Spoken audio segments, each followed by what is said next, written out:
بالله من شرور أنفسنا من يهده الله فلا مضل له ومن يضلله فلا هادي له ونشهد أن لا إله إلا الله وحده لا شريك له ونشهد أن محمدا عبده ورسوله أما بعد فأعوذ بالله من الشيطان الرجيم بسم الله الرحمن الرحيم يا أيها الذين آمنوا صلوا عليه وسلموا تسليما اللهم صل على سيدنا ونبينا شفيعنا وحبيبنا ومولانا محمد صلى الله عليه وعلى آله وأصحابه وبارك وسلم اللهم صل على سيدنا ونبينا شفيعنا وحبيبنا ومولانا محمد صلى الله عليه وعلى آله وأصحابه وبارك وسلم اللهم صل على سيدنا ونبينا شفيعنا وحبيبنا ومولانا محمد صلى الله عليه وعلى آله وأصحابه وبارك وسلم أعوذ بالله من الشيطان الرجيم بسم الله الرحمن الرحيم قل إن صلاتي ونسكي ومحياي ومماتي لله رب العالمين صدق الله العلي العظيم وقال رسول الله صلى الله عليه وسلم إنما الأعمال بالنيات وإنما لامرئ ما نوى فمن كانت هجرته إلى الله ورسوله فهجرته إلى الله ورسوله ومن كانت هجرته إلى الدنيا أو امرأة يتزوجها فهجرته إلى ما هاجر إليه صدق الله العلي العظيم শুকরিয়া আদায় করতেছি মহান রব্বুল আলামিনের দরবারে। রব্বুল আলামিন ফিতনা ফাসাদের যুগ, গত অগ্রহায়ণ মাসের মাহফিলের পরে ফাল্গুনের মাহফিল, আল্লাহ রাব্বুল আলামিন আমাদেরকে আসার তৌফিক দান করছেন। শুকরিয়া তার সবাই বলি আলহামদুলিল্লাহ। গতকালকের শ্রীনগরে আমার ভাই বলতেছিল আমি লঞ্চে থাকবো না, আমি মাঠে যাব। আসার পরে একটু পরেই দুনিয়া থেকে বিদায় হয়ে গেছে। সাথীরা বলতেছে হুজুর ওই যে মুখে হাসি দিয়েছে, হাসিটা এখনো মুখে ফুটে আছে। ফজরের সময় জানাজা নামাজ পড়ানো হলো, আবার জোহরের পর এক আল্লাহর বান্দা চলে গেছেন। এইভাবে আসলে গত অগ্রহায়ণ মাস থেকে শুরু করে কয়েক মাসের মধ্যে দেখবেন অনেকে আমাদের সাথে ছিল, আজকে দুনিয়াতে নাই। এমন একদিন আসবে, আব্বাজান রহমাতুল্লাহি আলাইহি বলতেন এখনো কানের ভিতরে কথাগুলো পরিষ্কারভাবে এখনো বাঁচতেছে। যেমন একদিন আসবে আল্লাহ কবুল করলে মাহফিল চলতে থাকবে, কিন্তু আমরা আর থাকবো না। আল্লাহ রাব্বুল আলামিন আমাদেরকে মাহফিলে নিয়ে আসছেন। এবছর দেখলাম মাশাআল্লাহ অনেক আমার নতুন ভাইরা মাহফিলে আসছে, যারা হয়তো বা কখনোই চরমনাই মাহফিলে আসেন নাই। এবং যুবকদের সংখ্যা দেখলাম মাশাআল্লাহ অনেক, আলহামদুলিল্লাহ। যারা নতুন আসছেন এবং পুরানো যারা আসছেন, আজকে আমাদের দায়িত্বশীল প্রশাসনের বলতেছিল যেখানে ওরস হয়, তখন আমাদের দায়িত্বশীলরা বলতেছিল যে আমাদের এখানে ওরস হয় না, এখানে মাহফিল হয়। ওরস বলা হয় আনন্দ ফুর্তি, আর এখানে মাহফিল। এখানে আমরা আনন্দ ফুর্তির জন্য এই প্রতিষ্ঠান আল্লাহর কুতুবে প্রতিষ্ঠিত করে যান। এই প্রতিষ্ঠান প্রতিষ্ঠিত করার মূল উদ্দেশ্য লক্ষ্য হলো, ওদিকে মনে হয় মাইকের শব্দে মনে হয় ঝামেলা করতেছে, দেখতেছে, দাঁড়ান। আচ্ছা, আপনারা ধৈর্য ধরেন, আলহামদুলিল্লাহ দেখতেছে। ওদিকে শব্দকে একটু বাড়ানো লাগবে নাকি? পিছনের শব্দগুলো দেখো, এখন শোনা যায়? আলহামদুলিল্লাহ। আব্বাজান রহমতুল্লাহি আলাইহি বলতেন যে আমরা ফুর্তি করি না, আমরা বেশি বেশি কান্দি। এই মাহফিল প্রতিষ্ঠিত কেন করা হয়েছে? বিশেষ করে আজকে উদ্বোধনী বয়ানের মাধ্যমে মাহফিল আনুষ্ঠানিকভাবে আলহামদুলিল্লাহ শুরু করা হলো। তা যারা আসছেন বাড়িঘর ছাইরা টাকা পয়সা খরচ কইরা, এখানে তো ওই তো 5টা মাঠ আমরা করছি, কিন্তু কোনো মাঠেই কিন্তু এখন সামাল দেওয়ার মতো পরিবেশ নাই। অনেক ভাইরা খোলা আকাশের নিচে পড়ে আছে। এত কষ্ট, পায়খানা, প্রস্রাবখানা, গোসলে, চলাফেরায়। এর মূল উদ্দেশ্যটা কি?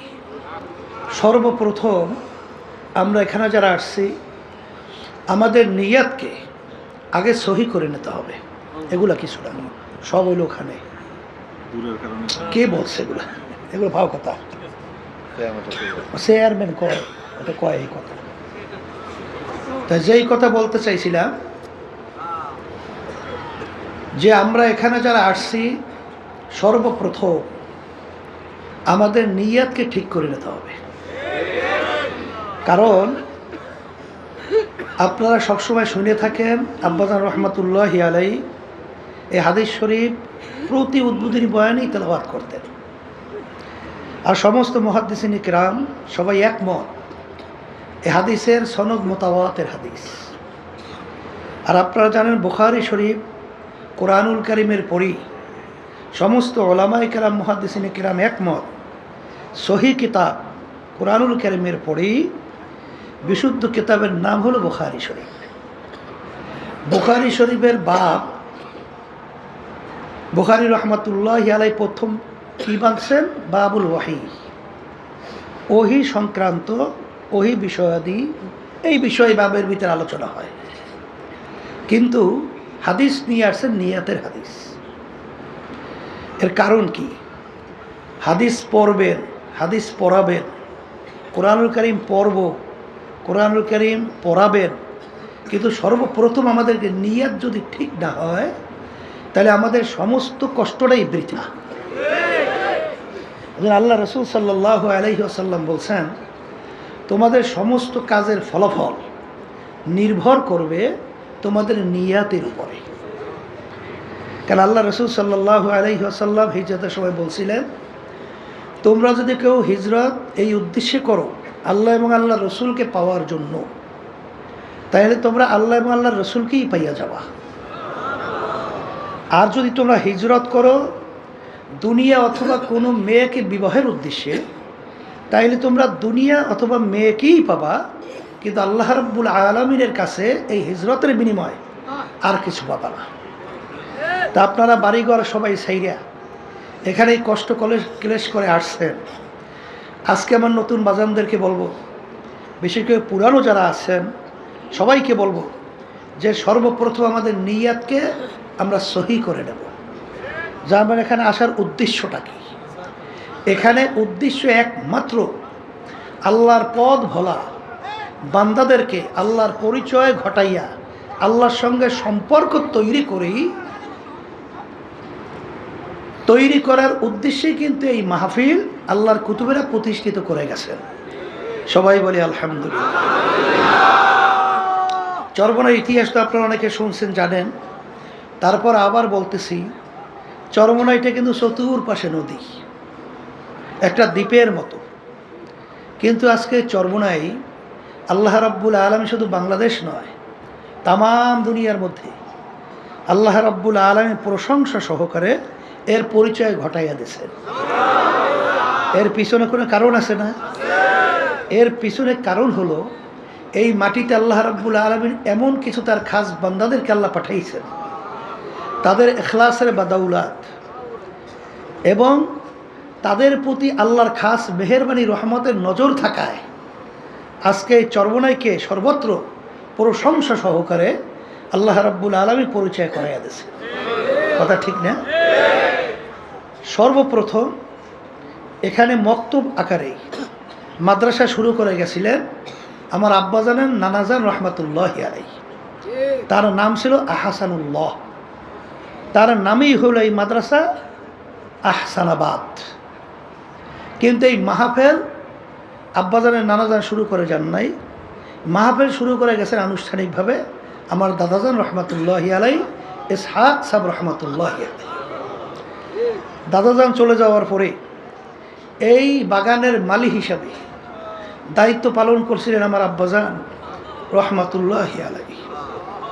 আজকে কেউ আমাদের মাঝে নাই, আজকে আমাদের মসজিদের সামনে তারা ঘুমায় আছে।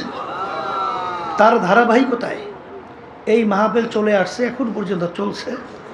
আমরা যারা খাদিমিন আছি আমরাও চেষ্টা করতেছি যে আল্লাহ রাব্বুল আলামিন আমাদেরকে ইখলাস নিয়ে আমাদের শায়েখদের নকশ কদমে এবং পুরা দিনের উপরে থাইকা কার্যক্রম পরিচালনা করার জন্যে আল্লাহর ফজলে চেষ্টা করতেছি। আপনাদের দোয়া এবং সহযোগিতায় আল্লাহ রাব্বুল আলামিন প্রতিষ্ঠান চালাইতেছে। এখন কথা হলো যে আমরা এখানে যারা আসছি অন্যজনের কোনো নিয়াত থেকে থাকে, কারণ দেখা যায় এই বাংলাদেশের ভিতরে অনেক কিন্তু পীর মুরিদি অনেক দরবার আছে। সেখানে যদি আপনি জিজ্ঞাসা করেন ভাই আসছো কেন, তখন বলবে ভাই আমি বড় বিপদ মুসিবতের মধ্যে আছি। দেখি ওখানে অনেক মানুষ জমা হয়, তাদের খেয়াল অনুযায়ী ওখানে অনেক আল্লাহর ওলিরা আছে। তাদের সঙ্গে যাওয়ার পরে তাদের সঙ্গে একসঙ্গে হাত উঠে দোয়া করার পরে হয়তো আমার এই মাকসাদটা পুরো হতে পারে। আমি অসুস্থ, আমার বিভিন্ন ব্যবসা বাণিজ্যের সমস্যা, আমি বিভিন্ন মামলা মোকদ্দমার ভিতরে জর্জরিত, বিভিন্ন ধরনের সমস্যার ভিতরে দুনিয়ায় আছি। যে ওখানে যাওয়ার পরে দেখি আমার এগুলো ভালো হয় কিনা। আবার যদি কাউকে জিজ্ঞাসা করেন এখানে আসছে কেন, তখন বলবেন আমি গরিব মানুষ, দেখি এখানে আসার পরে দেখি আমি ধনী হইতে পারি কিনা। এরকম ধনী হওয়ার উদ্দেশ্যে, দুনিয়ার কোনো লক্ষ্য উদ্দেশ্যে অর্জনের, কেউ মেম্বার হওয়ার জন্যে অনেক চেয়ারম্যানরা আসেন, যে দেখি চরমোনাই তো অনেক তো মুহিদ্দিন মুজাহিদ আছে, ওখানে যাওয়ার পরে দেখি যে আমি তাদের সমর্থনে চেয়ারম্যান হতে পারি কিনা, মেম্বার হতে পারি কিনা, বা অমুক বিভিন্ন দুনিয়ার যে উদ্দেশ্য। আমি প্রথম অবস্থায় উদ্বোধনী বয়ানে আপনাদেরকে অনুরোধ করব, এরকম যদি কেউ নিয়তে এসে থাকেন আল্লাহর হস্তে আপনারা নিয়তকে পরিবর্তন করেন। এখানে আমরা আসার মূল একমাত্র উদ্দেশ্য হলো আল্লাহ রাব্বুল আলামিনের সঙ্গে সম্পর্ক তৈরি করা, আল্লাহর খাস বন্ধ হওয়া, আল্লাহর খাস অলি হইয়া এখান থেকে যেন আমরা বিদায় হতে পারি। এই নিয়তে যদি আল্লাহর ফজলে আমরা বসতে পারি, নিয়ত অনুযায়ী আল্লাহ রাব্বুল আলামিন বরকত দান করবে। কথা ঠিক না? এরপরে আমার বাজানদেরকে বলবো, যখন আল্লাহ নিয়েই আসছে, এখানে যদি আমরা নিয়তকে পরিবর্তন করে বসি, আব্বাজান রহমাতুল্লাহি আলাইহির কথা, দাদাজানের কথা উদ্ধৃতি দিয়ে বলতেন যে তুমি একটা ঘর উঠাইছো, দক্ষিণ দিকে জানালা রাখছো। যদি জিজ্ঞাসা করা হয় তুমি আপনি জানালাটা দক্ষিণে কেন রাখলেন, তখন সেই উত্তর কি দেবে যে দক্ষিণ থেকে বাতাস ঢুকবে, আমার ঘর ঠান্ডা হবে, আমি ঘরে খুব আরামে বসবাস করতে পারবো। দাদাজান রহমাতুল্লাহি আলাইহি বলতেন যে না, তোমার নিয়তকে পরিবর্তন করো, যে আমি জানালা রাখছি এর জন্যে ঘর যদি অন্ধকার হয় আমি জানালা খুলব, ঘরের ভিতরে আলো ঢুকবে, আলোতে আমি কোরআনুল কারীম তেলাওয়াত করব, আমি দ্বীনি কিতাব পড়াশোনা করব।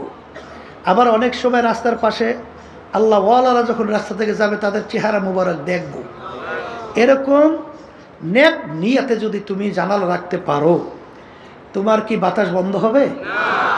বাতাস তো ঠিক ঠিক নিয়ম অনুযায়ী ঢুকতেই থাকবে, কিন্তু তোমার এই নিয়াতের কারণে যতদিন জানালা থাকবে ততদিন তোমার সব আমল নামায় জমা হতে থাকবে, শুধুমাত্র একটু নিয়াতের পরিবর্তনের কারণে। যারা এখানে আসছেন, যদি আপনাদের দুনিয়ার কোনো উদ্দেশ্যও থাকে, আপনার নিয়াতকে পরিবর্তন করেন, নিয়াত পরিবর্তন করে বসেন। কারণ আল্লাহ রাব্বুল আলামিন বান্দাবান্দির যে প্রয়োজন, আল্লাহ রাব্বুল আলামিন সেটা বাস্তবায়নের জন্য আল্লাহ রাব্বুল আলামিন জিম্মা নেয় নাই? রেজেকের জিম্মা আল্লাহ নেয় নাই? না নেয় নাই? আপনার আমার চেষ্টা, দায়িত্ব হালাল উপায়ে চেষ্টা করা। বরকত দেওয়ার মালিক কে? এর পরেও যদি পরিবর্তন এই নিয়তের কেউ না করেন, কিন্তু আল্লাহ রাব্বুল আলামিন বলছেন তো, মান কানা ইউরিদু হারসাদ দুনিয়া নুক্তিহি মিনহা, আমার কাছে যদি তোমরা কেউ দুনিয়া চাও, আমি তাকে দুনিয়া দিয়ে দেব। দুনিয়া যদি চাও, দুনিয়া কি দিয়া দিব, কিন্তু ওয়ালাইসা লাহু ফিল আখিরাতি মিন খালাক, কিন্তু তুমি দুনিয়া চাইলে দুনিয়া পাবা, কিন্তু কিয়ামতের ময়দানে এর বিনিময়ে তোমরা আর কিছু পাবা না। এই জন্য প্রথম যে আয়াত শরীফ তেলাওয়াত করেছি, আয়াতের ভিতরে আল্লাহ রাব্বুল আলামিন বলেন, হে নবী আপনি বলে দেন আমার বান্দা বান্দীদেরকে, আপনার উম্মতদেরকে, যে তাদের নামাজ, তাদের রোজা, তাদের হজ, এক কথায় তাদের বাইচে থাকা, তাদের মইরে যাওয়া, তাদের যত কাজকর্ম সব কিছু হবে একমাত্র আমাকে রাজি খুশির উদ্দেশ্যেই। কার রাজি খুশির উদ্দেশ্যে? আল্লাহ রাব্বুল আলামিনের রাজি খুশির উদ্দেশ্যে যদি আমাদের নামাজ, রোজা সহ সমস্ত কার্যক্রম হয়, তাইলে সেখানে দেখবেন যে আপনার প্রতিটা পদক্ষেপ, প্রতিটা কথা, প্রতিটা হারাকা সাকানাতের মধ্যে আল্লাহ রাব্বুল আলামিন অন্তরের ভিতরে একটা প্রশান্তি দান করবে। আর দুনিয়ার যত মুআমালাত এবং যাহা কিছু প্রয়োজন আল্লাহ রাব্বুল আলামিন তার জিম্মায় আমাদের জন্য ব্যবস্থা করবেন। কারণ মাল্লাহুল মাওলা আলাহুল, যেই বন্দাবান্দি আল্লাহর উপর সফরদ করে চলতে থাকে, সেই বন্দাবান্দির বস আল্লাহ বস, সেই বন্দাবান্দির জন্য আল্লাহ রাব্বুল আলামিন নিজে জিম্মাদার হয়। তা আল্লাহ যদি আপনার আমার জিম্মাদার হয়, তাহলে আপনার আমার এত চিন্তা কিসের? এই কথা ঠিক কিনা? এরপরে আমার ভাইদেরকে বলবো, এবং চতুর্দিকে যে আমার মা বোনরা পর্দা আলে শুনতেছেন, শোনেন, দুনিয়া এবং আখেরাত দুইটা মামলা। দুনিয়ার মামলায় যদি কেউ 5 বার ঠকে, আবার কিন্তু চেষ্টা করলে জিতবার আশা করা যায়। কিন্তু আখেরাতের যে মামলা, এই মামলায় যদি খোদা না কাছে একবার কেউ ঠইয়া বসে, দ্বিতীয়বার আপিলের সুযোগ আছে? মুখ খুলে বলেন আছে? আজকে দুনিয়ার ভিতরে দেখবেন ম্যাজিস্ট্রেট কোর্টে যদি কেউ ঠগে, আবার জজ করে সুযোগ আছে না আপিলের? জজ করে ঠকলে হাইকোর্ট, সেখানে ঠকলে সুপ্রিম কোর্ট সিঙ্গেল বেঞ্চ, সেখানে ঠকলে সুপ্রিম কোর্ট ফুল বেঞ্চ, সেখানে ঠকলে প্রেসিডেন্ট কোর্ট, এরপরে আন্তর্জাতিক কোর্ট, অনেক ধাপ ভাই ধাপ, অনেক সুযোগ আপিলের দুনিয়াবি আছে না নাই? কিন্তু আপনার আমার সামনে যে আখেরাতের 5টা মামলা, মৌতের মামলা, কবরের মামলা, কিয়ামতের ময়দানের মামলা, মিজান পুলসিরাতের মামলা, এই মামলা যদি খোদা না খাস্তা একবার যদি কেউ ঠই গিয়ে বসে, আর দ্বিতীয়বার আপিলের সুযোগ আছে? আর আছে? এই জন্য আমার বাজানদেরকে বলবো, আমরা দুনিয়াতে আসছি কেন, আল্লাহ রাব্বুল আলামিন আমাদেরকে পাঠাইছেন কেন, এই ব্যাপারগুলো আমাদের জানতে হবে। আল্লাহ রাব্বুল আলামিন বলেন, ওয়ালাকাদ কাররামনা বানি আদম, যত মাখলুকাত আমি সৃষ্টি করেছি এর ভিতরে সর্বশ্রেষ্ঠ সম্মানিত করে আমি মানুষকে সৃষ্টি করেছি। সবাই বলি আলহামদুলিল্লাহ। কিন্তু আমরা মানুষ সৃষ্টির সেরা, কিন্তু আল্লাহ রাব্বুল আলামিন তো অন্য আয়াতে বলছেন, এক শ্রেণীর মানুষ তাদেরকে আমি চক্ষু দান করছিলাম, আমার কুদরত দেখা আমার উপরে ঈমান আনবে, আমার হুকুম অনুযায়ী চলবে, কিন্তু ওদের এই কুদরতে আমার চক্ষু থাকা সত্ত্বেও ওরা দেখেও আমার কুদরত দেখে না। ওদেরকে আমি কান দান করছিলাম, আমার কুদরত নবীদের থেকে, পয়গম্বরদের থেকে, রসুলদের থেকে, হক্কানি ওলামাই কেরামদের থেকে দাওয়াত পাওয়ার পরেও, কোরআনুল কারীমের আয়াত তেলাওয়াতের পরেও, হাদিস শোনার পরেও তারপরে ওরা শুইনাও যেন শোনে না। ওদেরকে আমি দেনদাল করছিলাম বোঝার জন্যে, ওরা বুঝাও বোঝে না। উলাইকা কাল আনআম, এই মানুষগুলো চতুষ্পায় জানোয়ার মতো। এরপরে আল্লাহ বলেন বাল হুম আদল, এক শ্রেণীর মানুষ তার চেয়েও খারাপ। অন্য আয়াতে বললেন শাররুল বারিয়া, এক শ্রেণীর মানুষগুলো সব থাকার পরেও ওদের কার্যক্রমটা কুত্তা শিয়াল শুয়ারের চেয়েও খারাপ। ওরা বুঝাও, বলেন বুঝাও, দেখাও, শুইনাও, চলে না। এই মানুষগুলো চতুষ্পায় জানোয়ারের চেয়েও খারাপ। এখন আমার বাজানদেরকে বলবো, আমরা এখানে যারা আসছি সবাই আমরা ইমানদার না? আল্লাহকে বিশ্বাস করি না? কথা বলে না? আখিরাতকে বিশ্বাস করি না? আল্লাহ রসুলের উপরে ইমান আনছি না? তা যেহেতু ইমান আনছি, আল্লাহকে বিশ্বাস করি, পরকালকে বিশ্বাস করি। আল্লাহ রসুল সাল্লাল্লাহু আলাইহি ওয়াসাল্লাম দুনিয়ার ব্যাপারে বলেন, দুনিয়াটা কেমন? আর দুনিয়া জিফাতুন ওয়া তালিবুহা কিলাব। হে আমার উম্মতেরা, দুনিয়াটা হলো একটা মরগের মতো, মুর্দা। এর পিছনে যারা পড়বে এরা হইল দুনিয়ার কুকুরের দল। যেমন পানির ভিতর থেকে মরগ ভাসে, ওর পিছনে কোনো মানুষের দল দৌড়ায়? ওর পিছনে কুকুরের দল দৌড়ায়। কখন মরগ নদীর কিনারা আসবে আর সেইরা ভাইরা খাবে।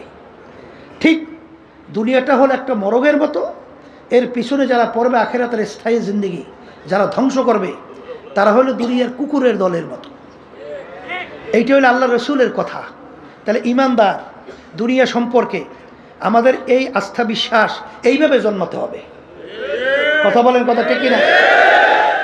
অন্য রায়াতের ভিতর আসছে আল্লাহ রসুল সাল্লাল্লাহু আলাইহি ওয়াসাল্লাম বলেন, দুনিয়া এবং দুনিয়ার ভিতরে যত সম্পদ, এই মাসালু বাউদাতে, যে একটা মাছি বা মশার পাখনার মতো যদি হইতো, একটা মাছি বা মশার পাখনা এর মতো যদি হইতো, দুনিয়া এবং দুনিয়ার ভিতরে যত সম্পদ, আল্লাহ রাব্বুল আলামিন কোনো ফাসিক, কোনো নাফরমান, কোনো নাস্তিক, কোনো কাফেরদেরকে আল্লাহর নেয়ামত এক ঢোক পানিও আল্লাহ পান করতে দিতেন না।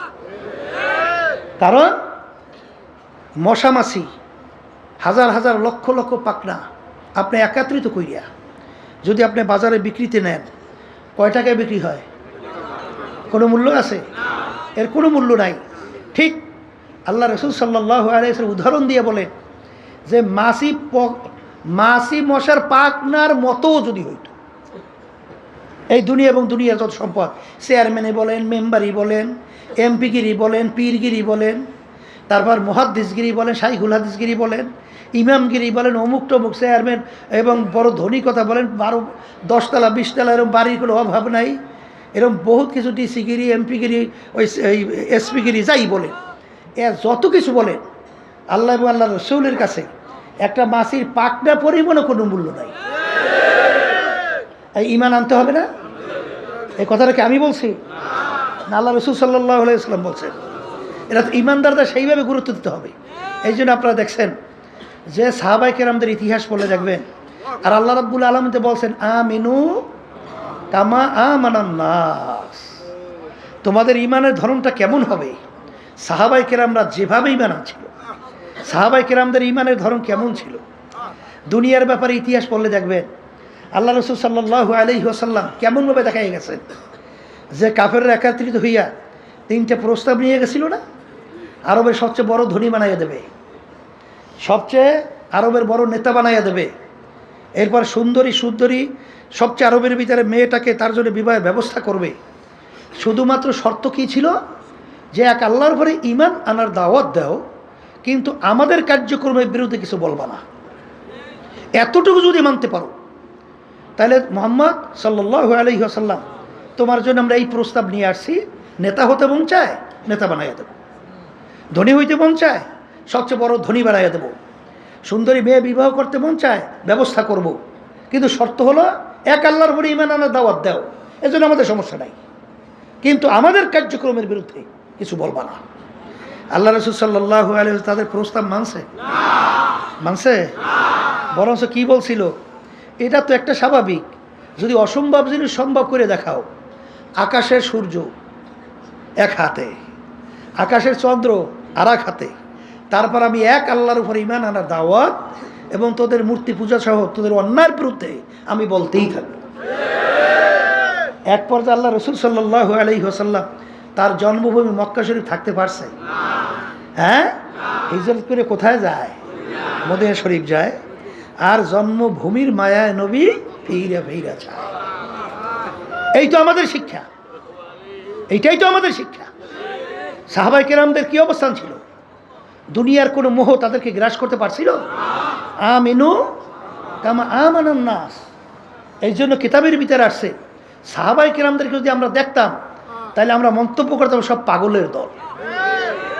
আর তারা যদি আমাদেরকে দেখতো মনে হয় যেন বলতে সব কাফেরের দল হয়ে গেছে। কারণ আমাদের চিন্তা, চেতনা, ধারণা, ধ্যান অনেকাংশেই দেখা যায় শুধু দুনিয়া দুনিয়া দুনিয়া দুনিয়া। অনেকাংশে আখেরাতের গুরুত্ব দেখাই যায় না। এর জন্য চরমনাই মাহফিল একমাত্র প্রতিষ্ঠার উদ্দেশ্য হলো এখানে আল্লাহ রাব্বুল আলামিনের সঙ্গে সম্পর্ক তৈরি করা এবং দুনিয়া এবং আখেরাতের অবস্থানটা বোঝা এবং সেই অনুযায়ী জীবনকে পরিচালনা করিয়া আল্লাহর খাস বান্দা হইয়া, আল্লাহর খাস ওলি হইয়া এখান থেকে যেন আমরা যাইতে পারি, এই তৌফিক যেন আল্লাহ আমাদেরকে দান করে। এখন আমার ভাইদেরকে বলবো, যারা শুনতেছেন, যারা নাকি দুনিয়ার পাগল হইছেন, যারা দুনিয়ার পাগল হইছেন, মাঝে মধ্যে একটু মোরাকাবা করা লাগে না? একটু চিন্তা করা লাগে না? আসতে কয় কি চিন্তা করা লাগে না? লাগে না?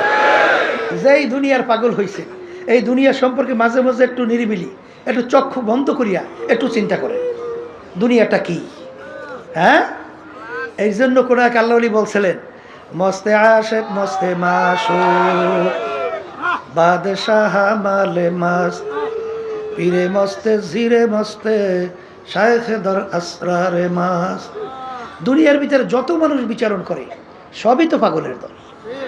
কেউ বা টাকা পয়সা বেশি কামাইয়ের জন্য পাগল, কেউ বা পীর হওয়ার জন্য পাগল, কেউ বা মুফতি হওয়ার জন্য পাগল, কেউ বা মুহাদ্দিস হওয়ার জন্য পাগল, কেউ বা শাইখুল হাদিস হওয়ার জন্য পাগল, কেউ বা খতিব হওয়ার জন্য পাগল, কেউ বা মেম্বার হওয়ার জন্য পাগল, কেউ বা চেয়ারম্যান এমপি মিনিস্টার হওয়ার জন্য পাগল, কেউ বা জমিদার অমুক টমুক সমুক সভাপতি সেক্রেটারি হওয়ার জন্য পাগল।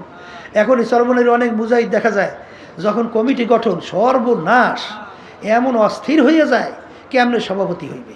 এই সর্বনায় আসার পরে এইটা শিখলেন, এইটা শিখলেন, এইটাই শিখলেন, আর কিছু শিখলেন না। কেমনে সভাপতি হইবেন, সেক্রেটারি হইবেন, এই জন্য পাগল হয়েছে। হাদিসের মধ্যে আসছে আল্লাহ রাব্বুল আলামিন কিয়ামতের ময়দানে দায়িত্ব অনুযায়ী প্রশ্ন করবে। কি অনুযায়ী? এই জন্য আল্লাহ নবীর ইতিহাস বলে দেখবেন দায়িত্ব দিলেও তারা নিতে চাইতো না। কারণ আমার দায়িত্ব আমি ঠিক মতো পালন করতে পারছি কিনা, কিয়ামতের ময়দানে মালিক যদি ধরিয়ে বসে তখন কি জবাব দেব? আল্লাহ রাসূল সাল্লাল্লাহু আলাইহি ওয়াসাল্লাম আপনারা জানেন যে বিদায় আসের ভাষণে তিনি বলছিলেন, সাহাবারা তোমরা সাক্ষী থাকো, আমি আমার দায়িত্ব পালন করতে পারছি কিনা, তোমরা সাক্ষী থাকো। আল্লাহ রাসূল সাল্লাল্লাহু আলাইহি ওয়াসাল্লাম পারছেন, আপনার দায়িত্ব আপনি পালন করছেন, তোমরা সাক্ষী থাকো। আর অস্থির হয়ে গেছেন দায়িত্ব নেওয়ার জন্যে। আল্লাহ যদি কবুল করে দায়িত্ব অটোমেটিক আসবে। আর সেখানে খাদিম হিসেবে চেষ্টা করবেন দায়িত্ব পালন করার জন্য। আর সেখানে পাগল হয়ে গেছেন, আমার সভাপতি বলবে, সেক্রেটারি বলবে, এটা নফস খুশি হইবে, শয়তান খুশি হয়। এর জন্য আমি আমার বাজানদেরকে বলবো, এই বিভিন্ন ঝামেলা সারা দেশের মধ্যে খালি সভাপতি সেক্রেটারি অমুক টমুক সবুক কেমনে হইবে যেন পাগল হয়ে গেছে। এই চরমনে আসার পরে এইটা আল্লাহর কুতু করে শিখাইছে? আমরা এইটা শিখাই? কুল ইন্না সালাতি ওয়া নুসুকি ওয়া মাহইয়ায়া ওয়া মামাতি লিল্লাহি রাব্বিল আলামিন। আমার নামাজ, আমার রোজা, আমার ইবাদত, আমার বাইসে থাকা মইরা যাওয়া, আমার চেয়ারম্যানগিরি করা, আমার মেম্বারগিরি, আমার পীরগিরি করা, আমার মুফতিগিরি, আমার মুহাদ্দিসগিরি, আমার সভাপতি সেক্রেটারি, সব কিছু কার রাজি খুশির জন্যে? সবাই মুখ খুলে আল্লাহর রাজি খুশির জন্যে। আল্লাহ আপনি আমার জন্য, আমাদের সবার জন্য কবুল করে নেন। যেই দুনিয়ার পাগল হয়েছেন, এই দুনিয়া সম্পর্কে আল্লাহ রাসূল সাল্লাল্লাহু আলাইহি ওয়াসাল্লাম কি বলছেন? একটা মোরগ, একটা কি, আর এর পিছনে যারা পড়বে কুকুরের দল। আর অন্য হাদিসে কি শুনছিলেন? যদি একটা মাছি মশার পাকনার পরিমাণও মূল্য হইতো আল্লাহর কাছে, কোনো দুনিয়াদারদেরকে এক ঢোক পানিও আল্লাহ নেয়ামত পান করতে দিতেন না।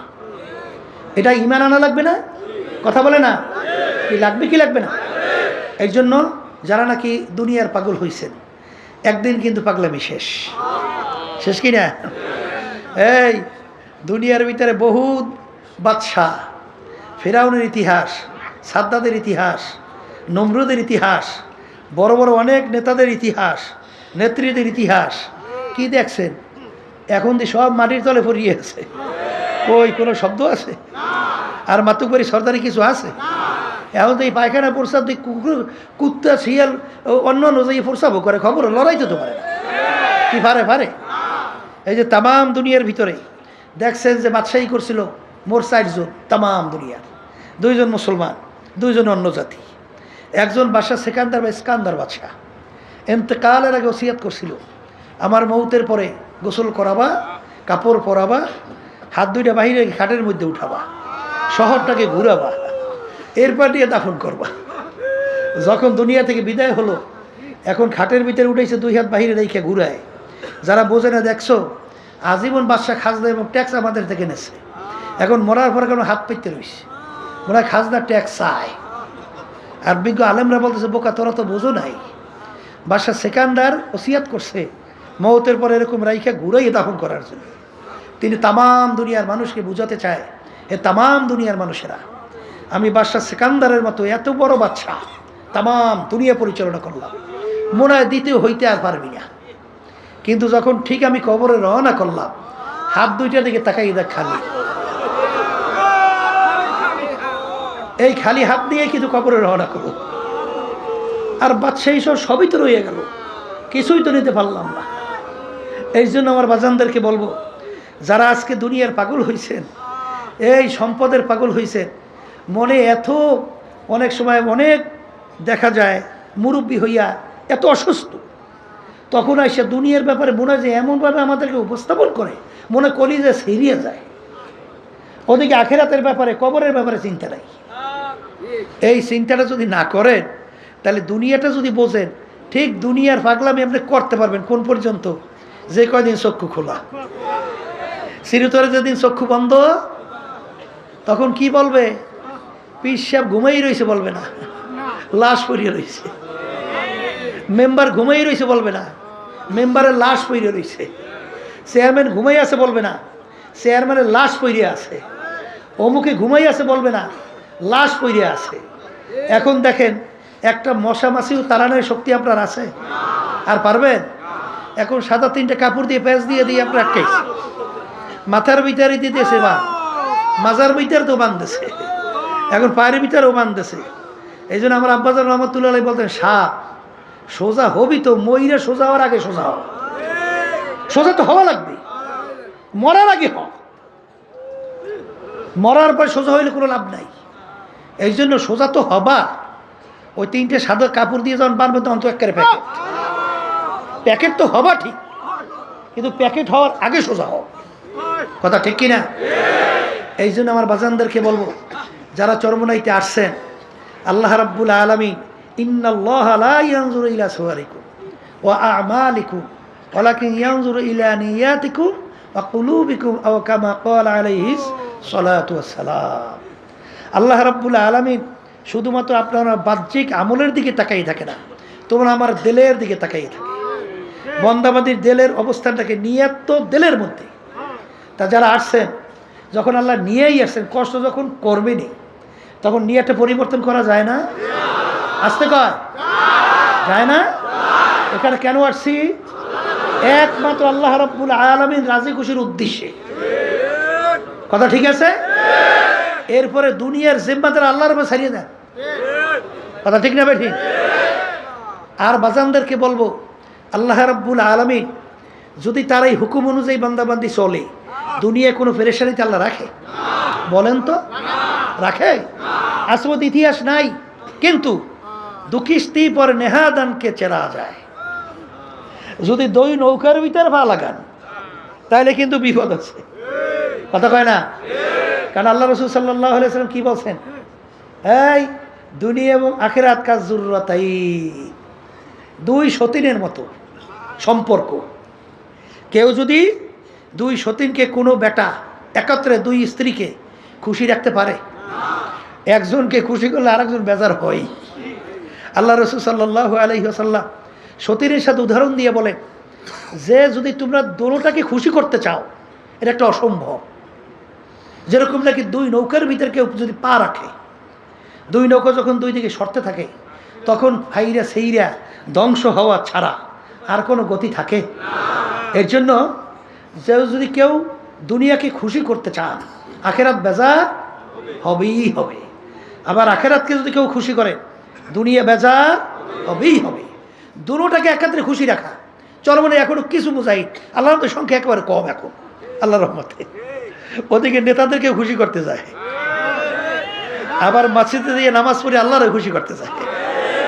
আছে না নাই? আরে অনেক সংবাদ তো আমাদের কাছে আসে, আছে না? যায় নামাজ পড়তে, রুকুতে যায়, সেজদায় যায়, সুবহান রাব্বিয়াল আলা কইয়া তাসবিহ আদায় করিয়া মালিককে খুশি করার জন্য সেজদায় পড়ে। ওদিকে আবার নামাজ পড়ে বাইরে নেই মেয়ে, এখন আবার নেতা এবং দুনিয়ামুখী যে মাতুব্বা, এদেরকে খুশি করার জন্য চেষ্টা করে। হাদিসের মধ্যে পরিষ্কার আসছে, ফাসিকদের যখন কোনো প্রশংসা করা হয়, আল্লাহ রাব্বুল আলামিনের আরশ থরথর করে কাঁপতে থাকে। এক সাইডে বর্তমানে বেরোইছে, ফাসিকদের প্রশংসা এমন ভাবে শুরু করে মনে হয় যেন এখন মাত্র আল্লাহর ওলি নাজেল হয়েছে। নাউযুবিল্লাহ, আল্লাহর আরশ কাঁপতে থাকে থরথর করে, আল্লাহ সহ্য করে না। এই জন্য আমি আমার বাজানদেরকে বলবো, তুমি আল্লাহকে রাজি খুশির উদ্দেশ্যে কাজ করো, দেখবা সব আল্লাহ রাব্বুল আলামিন তোমার প্রতি আন্তরিকতা আল্লাহর পক্ষ থেকে তৈরি করো। কথা ঠিক কিনা? কারণ হাদিসের মধ্যে কি আসছে, আল্লাহ রাব্বুল আলামিন যে বান্দাবান্দিকে পছন্দ করেন ফেরেশতাদের ভিতরে ঘোষণা করে, এবং ফেরেশতাদের মাধ্যমে আল্লাহ রাব্বুল আলামিন সমস্ত মাখলুকাতের মধ্যে ঘোষণা করায় যে আমি অমুককে মহব্বত করে তোমরাও করো। তার বাস্তবতা দেখছি। আল্লাহ কুতুব ফজলুল করিম রাহমাতুল্লাহি আলাইহি আল্লাহর কুতুবের ইতিহাস শোনেন, পড়লে দেখবেন যে কীভাবে আল্লাহ রাব্বুল আলামিন তাদের অন্তরের ভিতরে মহব্বত পয়দা করে। এটা আপনার আমার কিছু নাই। এর জন্য আমার ভাইদেরকে বলবো, নতুন বাজানরা যারা আসছেন, যখন আল্লাহ নিয়েই আসছেন, নিয়াতকে পরিবর্তন করা যায় না? যায় যায়? কোনো সমস্যা? হ্যাঁ, তার নিয়াতকে পরিবর্তন করে বসেন। যদি বসতে পারে তা আল্লাহ রাব্বুল আলামিন ওয়াল্লাযীনা জাহাদু ফীনা লানাহদিয়ান্নাহুম সুবুলানা ওয়া ইন্নাল্লাহা লামাআল মুহসিনিন। আল্লাহ রাব্বুল আলামিন বলে, বান্দাবান্দি যদি আমাকে রাজি খুশির উদ্দেশ্যে তুমি যদি রাস্তায় নামতে পারো, যত বিপদ মুসিবত পাহাড় পরিমাণ তোমাদের সামনে আসবে, আমি তোমাদেরকে বলতেছি তোমাদের জন্য চলার জন্যে আমি একটা দুইটা না বহুত রাস্তা খুলে দেব। রাস্তা কে খুলবে? আপনার আমার এত টেনশন কেন? আপনার আমার এত চিন্তা কেন? রাস্তা তো খোলার দায়িত্ব আল্লাহ নিছে, কথা বলে না? কিভাবে খুলবে? আপনার আমার জেহেনে ধরবেও না। ইউসুফ নবী আলাইহিস সালাতু ওয়াস সালামকে বিবি জুলাইখা 7 দরজার ভিতরে তালা মারছে। দরজা কয়টা? তালাও বেরোর দুনিয়া দিক থেকে যুক্তি আছে, কিন্তু ইউসুফ আলাইহিস সালাতু ওয়াস সালাম এই চিন্তা করছে যে আমি কিভাবে বের হব, কিভাবে বের হব। আল্লাহর উপর তাওয়াক্কুল করে দৌড় মারছে। দৌড় মারার সঙ্গে সঙ্গে আল্লাহ রাব্বুল আলামিন 7টা দরজার ভিতরে তালা টাস টাস করে খুলে দিয়েছে। এটা জেহেনে ধরছে? বেরেনে ধরছে? কোনো যুক্তি আছে? যুক্তি ছাড়া আল্লাহ রাব্বুল আলামিন রাস্তা খোলে, কথা ঠিক কিনা? মুসা আলাইহিস সালাতু ওয়াস সালাম ফেরাউন যখন তার দলবল নিয়ে দৌড়িয়ে আসছে, নীল নদীর পারে যাই, এখন পার হইবি কেমনে? কেমনে পার হইবে? কোনো কায়দাই তো নাই। মুসা হাতের মধ্যে কি দেও, বাড়ি বাড়ির মধ্যে বাড়ি দেওয়ার সঙ্গে সঙ্গে রাস্তা, একটা দুইটা না, আস্তে দলবল নিয়ে পারাই চলে গেছে। জিম্মাদার কে? তা আল্লাহর উপর তাওয়াক্কুল করতে পারি না?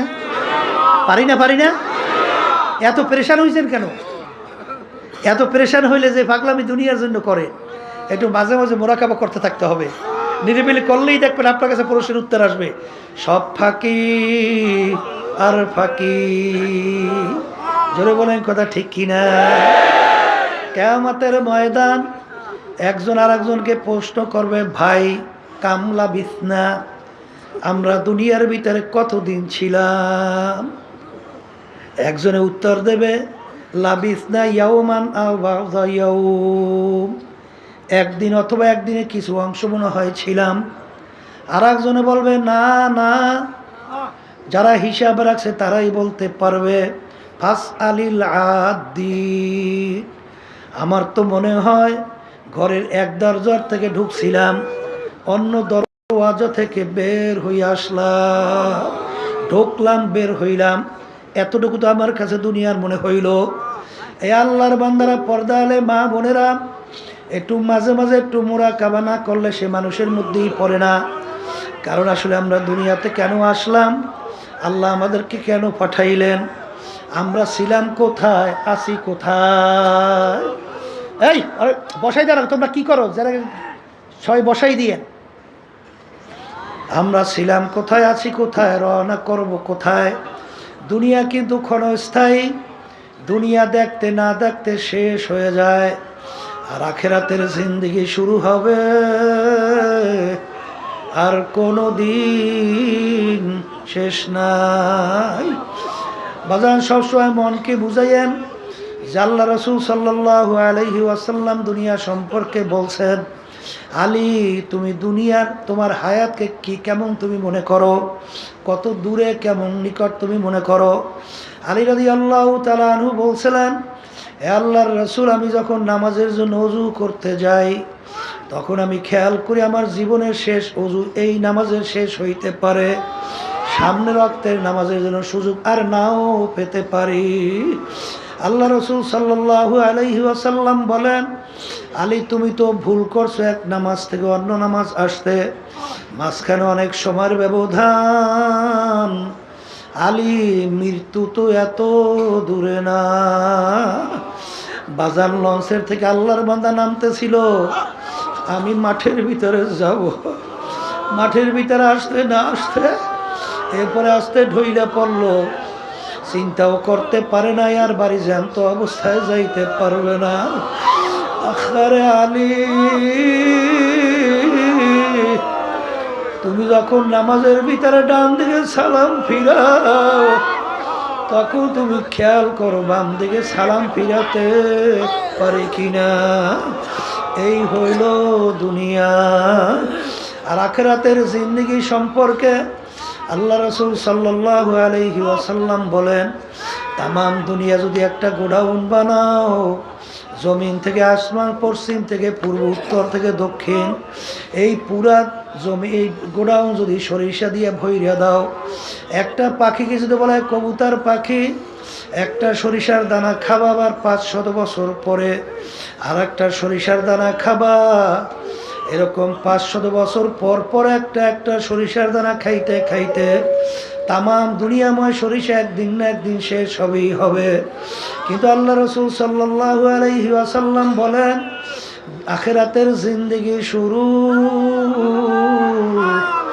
আর কোনো দিন শেষ হবে না।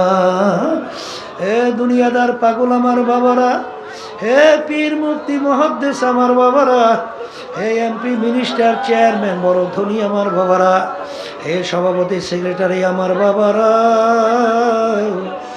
দুনিয়া কিন্তু শান্তির জায়গা না।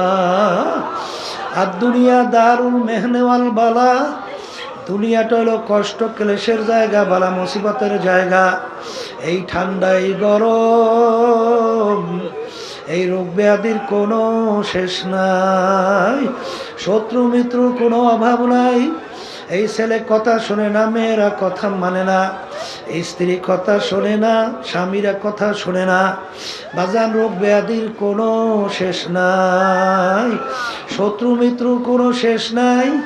এরকম করতে করতে করতে করতে একটু আয়নার সামনে চেহারার দিকে তাকাও, দেখো কাঁচা দাড়িগুলা পাইকা সাদা হয়ে গেল, দাঁতগুলা পইরা গেল।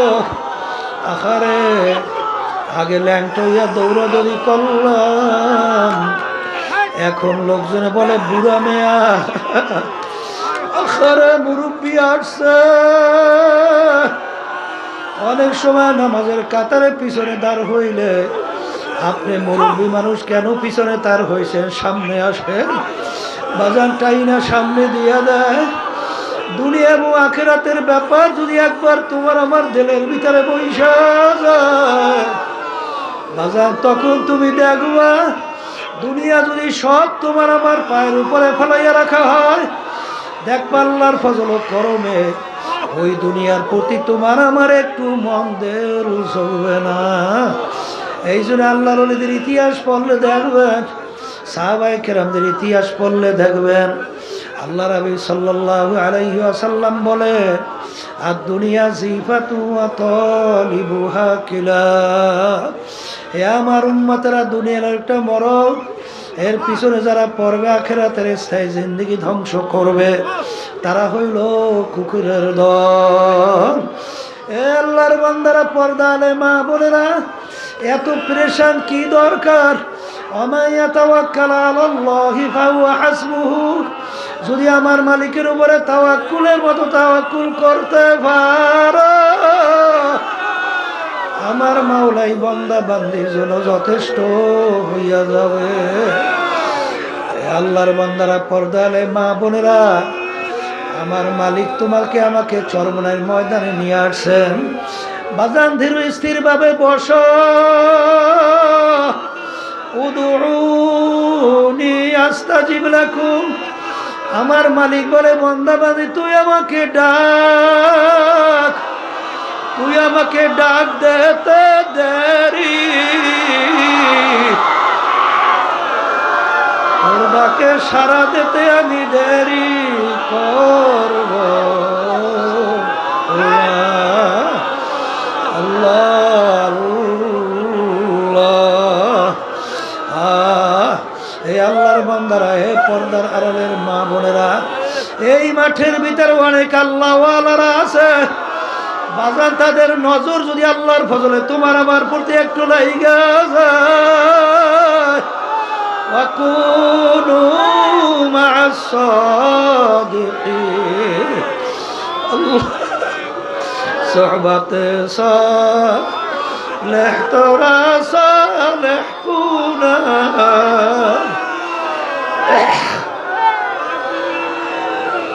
সোহবতে তালেহ তোরা তালেহ কুনা। এক জামানা সোহবতে বা আউলিয়া,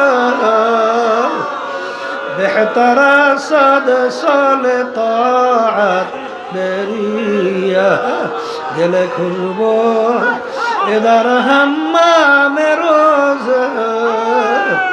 রসিদাল দাস্তে মাহবুব বাদস্তান।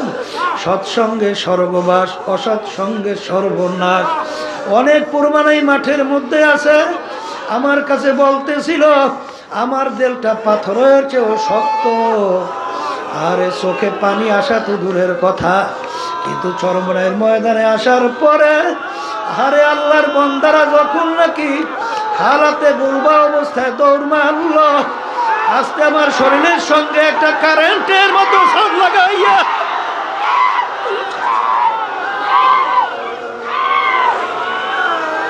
যখন সইরা গেল, এরপরেই দেখি আমার দিলটা মোমের মতো নরম হইয়া গেল। এরপরে দেখি এত চেষ্টা করি, চোখে পানি থামানো যায় না। আখারে দিলের মধ্যে এমন একটা নিয়ত মালিক তৈরি কইরা দিল। আখারে এখন দেখি দিলটা ছিল 24 ঘন্টা দুনিয়ামুখী, এখন আল্লাহর ফজল ও করমে দিলটা হয়ে গেল আল্লাহ মুখী। এই জন্য আমার ভাইদেরকে বলবো, তাড়াহুড়া কইরো না, পেরেশানি কইরো না। যখন আল্লাহ নিয়ে আসছে, কষ্ট করে 3 দিন, সোয়া 3 দিন, 3.5 দিন পর্যন্ত থাকো বাজার, কষ্ট তো হবেই। কিন্তু হাদিসের ভিতরে আসছে যে ইবাদতের ভিতরে কষ্ট যত বেশি, তার সওয়াবও তত বেশি।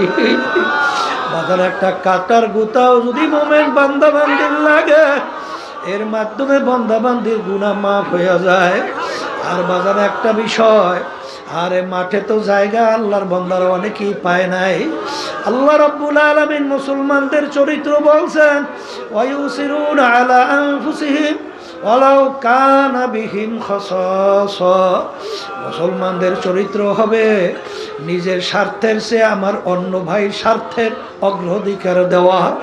বাজান, এই ঘটনার বাজান সারে নজরুল জানবেন। ইয়ারমুকের যুদ্ধের মধ্যে আবু জহম রাদিয়াল্লাহু তাআলা আনহু বলেন, আমার স্বাস্থ্য ভাই যুদ্ধের ময়দানে আহত অবস্থায় পড়ে আছে।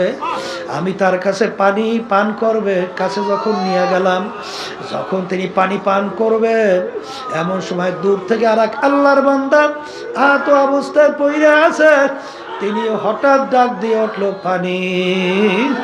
তখন আমার স্বাস্থ্য ভাই পানি পান না কইরা তিনি বলতেছেন, আমার চেয়ে আমার ভাইয়ের পানির বেশি প্রয়োজন, তার কাছে নিয়ে যাব। তিনি আর পানি পান করেন নাই। যখন তার কাছে নিয়ে গেল, তিনি যখন পানি পান করবেন, দূর থেকে আর এক আল্লাহর বান্দা আহত অবস্থায় পড়ে আছে, তিনি বললে উঠল, পানি। তখন সে বলতেছে, আমার চেয়ে আমার ভাইয়ের পানির বেশি প্রয়োজন, তার কাছে নিয়ে যাও। যখন তৃতীয় আল্লাহর বান্দার কাছে গেল, যাইয়া দেখে আল্লাহর বান্দার দুনিয়াতে নাই। আল্লাহর বান্দা দুনিয়ার থেকে বিদায় হয়ে গেল, শাহাদত বরণ করছে। দৌড়ে দ্বিতীয় আল্লাহর বান্দার কাছে আসলো, দেখে তিনিও দুনিয়ার মধ্যে নাই। দৌড়ে আসলো চাচাতো ভাইয়ের কাছে, আইসা দেখে তিনিও দুনিয়াতে নাই, তিনিও শাহাদত বরণ করছেন। ইন্তেকালের আগে পানির কত প্রয়োজন, তারপরও নিজের চেয়ে তার ভাইয়ের স্বার্থের অগ্রাধিকার দেওয়া, এইটা হলো মুসলমানদের চরিত্র। বাজার এখানে তো আসছি, কতই বা কষ্ট হবে, আমার ভাইয়ের কষ্ট হয় কি না এটাও তো তোমার আমার চরিত্র নজরে রাখা লাগবে। বাজান, পায়খানা প্রস্রাবে অজুতে রাস্তাঘাটে চলায় খবরদার আমার ভাইয়ের যেন কোনো কষ্ট না হয়। আল্লাহর ফজলে চরমুনার মুজাহিদের মধ্যে আল্লাহ রাব্বুল আলামিন কিছুটা হইল এই গুণ আল্লাহ দান করছে। আমাদের কাছে অনেক সময় প্রশাসনের লোকরা বলে, হুজুর এত বড় মাহফিল কিভাবে কন্ট্রোল হয়? হুজুর আমাদের তো বুঝে আসে না। তখন বলি, আল্লাহর খাস মেহেরবানি, আল্লাহ রাব্বুল আলামিন কন্ট্রোল করেন। কারণ এখানে মুজাহিদ ভাইরা মনে করে আমার ভাইসে আমার ভাইয়ের অগ্রাধিকার বেশি স্বার্থের দেব, এই মন থাকার কারণেই প্রত্যেকে নিজে দায়িত্বশীল হয়ে যায়, তখন আর কোনো ঝামেলা তৈরি হয় না। বাজান, দুনিয়া হুব্বু দুনিয়ার আসুকুল্লি খতিয়াতিন, সমস্ত গুনার মূলই হলো দুনিয়া, দুনিয়ার মোহ। যখন নাকি দুনিয়া তার কাছে বাজান একটা মরগের মতো মনে হবে, তখন কিন্তু বাজান তার কাছে এই ধরনের আচরণ আর প্রকাশ পাবে না। আসলে দুনিয়ার ভিতরে আমাদের আসার কারণ আখিরাতকে কামাই করার জন্যে। বাজান, দুনিয়ার ভিতরে আল্লাহ রাসূল সাল্লাল্লাহু আলাইহি ওয়াসাল্লাম বলেন, তোমার জিন্দেগিটা কেমন থাকবে? যেরকম রাস্তার পথি মুসাফির রাস্তার ভিতরে চলে, দেখবেন সামানাদি মুসাফিরের হালাত কি থাকে, তার লক্ষ্য গন্তব্য অন্যটা। ঠিক আমরাও দুনিয়ার ভিতরে মুসাফিরের হালাতে চলতেছি, আমাদের গন্তব্য হলো বেহেশত। এই দুনিয়ার মুসাফির হালাতের মধ্যে যদি কেউ সব কিছু মনে কইরা দুনিয়াকে ওইভাবে গুরুত্ব দাও, বাজান তারা কিন্তু খসরাত দুনিয়া ওয়াল আখিরা, দুনিয়াতেও ক্ষতিগ্রস্ত হবা, আখিরাতেও ক্ষতিগ্রস্ত হবা। বাজান 3 দিন সোয়া 3 দিন পর্যন্ত এখানে অনেক হক্কানি উলামায়ে কেরাম তাদের পবিত্র জবান থেকে দ্বীনের আলোচনা করতে থাকবে। খবরদার বেহুদা সময় নষ্ট করবেন না। বাজান, সময় তো যাবি, সময় তো কারো জন্য থাকবে না। আবার 2-3 দিন পরে এই মাহফিলও থাকবে না। বাজান, নেকের পাল্লা ভারী কর, গুনার পাল্লা হালকা কর, প্রতিটা মুহূর্তে জেকেরে ফেকেরে থাকো। রাস্তার ভিতরে চলো, জবানে মাওলার জিকির করতে থাকো, দিলের ভিতরে মাওলার খেয়াল পয়দা করো। পায়খানা পুরসাখানা সর্বত্র চলবা, সুন্নাত তরিকায় চলো। কারণ বাজান মোমেন কখনো বোকা হইতে পারবে না। মোমেন এক গর্তের ভিতরে দুইবার পাছার খাবে না। কারণ কিতে আমাদের একবারে যখন মালিক নিয়ে আসছেন, ক্ষেত্র যখন পাইয়া গেছি, তাহলে নেকের পাল্লা কেন ভারী করবো না? সুযোগ তো আল্লাহ দিয়েই বসছে। মন চাইলে এখানে গুনাহ করার পরিবেশও নাই। যেহেতু আল্লাহ নিয়েই আসছেন, 5 ওয়াক্ত খবরদার এত বড় জামাত যেন না ছোটে। আগে থেকে আমরা প্রস্তুত হইয়া থাকব। যদি আল্লাহর ফজল ও করমে তুমি আর আমি এই অবস্থায় চলতে পারি, তা আল্লাহ রাব্বুল আলামিন বলছেন, মাল্লাহুল মাওলা ফালাহুল কুল। বান্দা বান্দি যদি আমার উপর তাওয়াক্কুলের মতো তাওয়াক্কুল করতে পারে, ওই বান্দা বান্দি যা প্রয়োজন আমি মাওলাই যথেষ্ট। এই জন্য আমার বাজানদেরকে বলবো, খবরদার নূতন যেই বাজানরা আসছেন, বাজান মন তো অনেক কিছু চায়, কিন্তু পীর মুরিদির মূল উদ্দেশ্য কোনটা? হিম্মত বলন্দ খুলুসিয়াত ভিতরে পয়দা। অমুকে পারে, আমি কেন পারবো না? বাজান আরাম তো শরীরে চাবি, আরামও দেব, সবই ঠিক আছে, কিন্তু বাজান ইবাদতের ভিতরে আমার সময়টা একটু বেশি কাটানো লাগবে। এই নিয়তে যদি আমরা চলতে পারি, আল্লাহ রাব্বুল আলামিন বরকত দান করবে। বাজান মাহফিল শুরু হলো, আমি আপনাদের জন্য দোয়া করি, দোয়া চাই আল্লাহ যেন আমাদেরকে তার খাঁটি ওলি না বানায়া, আমাদের এখান থেকে কাউকে যেন মাহরুম ফেরত না দেয়। আর আমার মালিক তো তোমার আমার দিকে রহমতের নজরে তাকায়, তোমার আমার দিলের দিকে তাকায়। যদি করুণ দৃষ্টিতে করুণ সুরে এবং দিলটাকে ভাঙ্গা, আনা ইনদামু কাসরাতিল কুলুব, হাদিসে কুদসির ভিতরে আসছে, বান্দা বান্দি আমি ভাঙ্গা দিলের কাছে থাকি। আরে গুনার কথা মনে করো, পিছনের অপরাধের কথা মনে করো, দিলটাকে ভাঙ্গা দাও, দুই চোখের পানি ছাইরা দাও। এইবার মালিকের দরবারে মাপ চাও। যদি মালিকের দরবারে মাপ চাওয়ার মতো চাইতে পারো, পাহাড় পরিমাণ গুনাহ আমার মালিক মুহূর্তের ভিতরে মাপ কইরা তোমার আমার গুনাহকে নেকের দ্বারা পরিবর্তন কইরা দিবে। এই খেয়ালে আমরা মাঠের ভিতরে থাকি। আল্লাহুম্মা আমিন।